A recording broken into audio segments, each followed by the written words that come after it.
It followed me inside. My name is Eleanor Whittaker, and I live at 14 Maplewood Drive, Wilbrooke.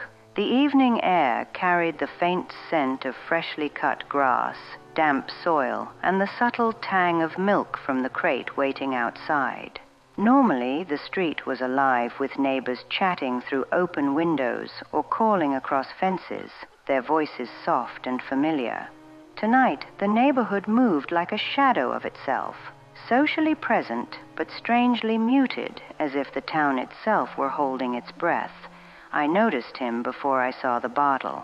The milkman walked slowly along the sidewalk, crate balanced perfectly in his hands. His uniform gleamed faintly under the streetlight, crisp and spotless despite the dew on the grass.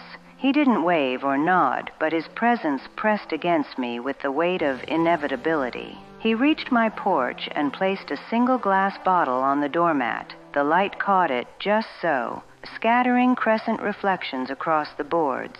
I stepped closer. The bottle shivered. A whisper followed, faint but distinct. "Drink," it said.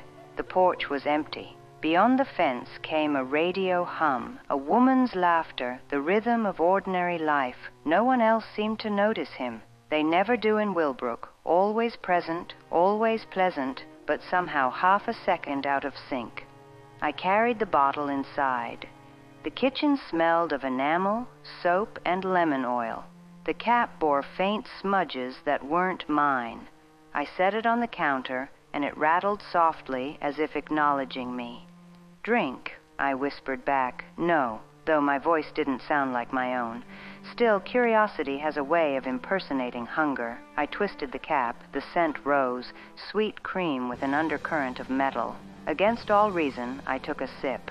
The air thickened. The ceiling stretched higher. Shadows gathered near the corners, moving like they'd been waiting for permission. The refrigerator's hum slipped into a low, pulsing tone. At the edge of my sight stood the milkman. He was taller now, too tall, his skin pale as unlit porcelain. He didn't move, yet I felt the weight of his regard. The bottle trembled. The milk whispered again, this time in overlapping voices. They spoke my neighbors' names, recited their schedules, their private habits. I realized I was hearing Wilbrooke itself, every resident threaded into a single soft chant. The bottle rolled toward me. I lifted it before thinking. The second sip burned cold, sharp as ice. The sweetness twisted into iron and ash. The wallpaper behind the sink bulged slightly, faces forming beneath the print, eyes closed, lips moving soundlessly. Outside, porch lights glowed in perfect rhythm. Curtains shifted like synchronized breaths. The neighborhood looked the same, but the air had changed, as if the whole street were leaning closer. The bottle slipped from my hand, but never hit the floor.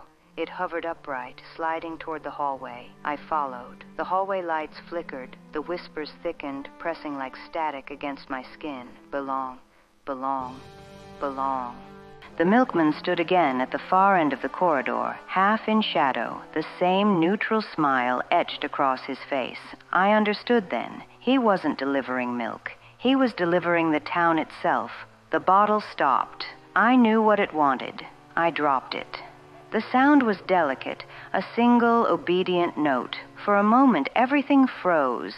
Then the shadows inhaled. When I blinked, the kitchen had returned to its proper shape.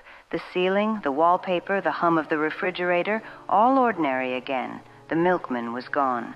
The bottle sat innocently on the counter, full and cold. Outside, the neighbors were laughing again.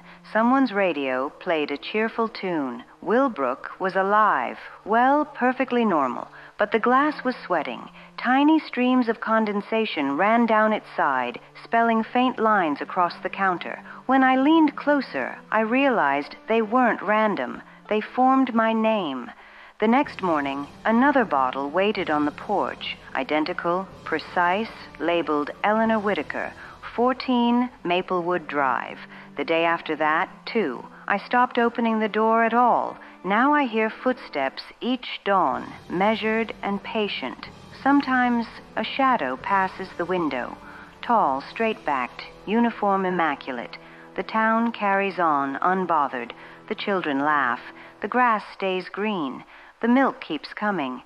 And each night I hear it in the walls. Belong, belong, belong. I know what it wants. It wants to finish what it started. And soon, when the bottle finally tips on its own, I think I'll let it. Wilbrooke doesn't take kindly to refusal.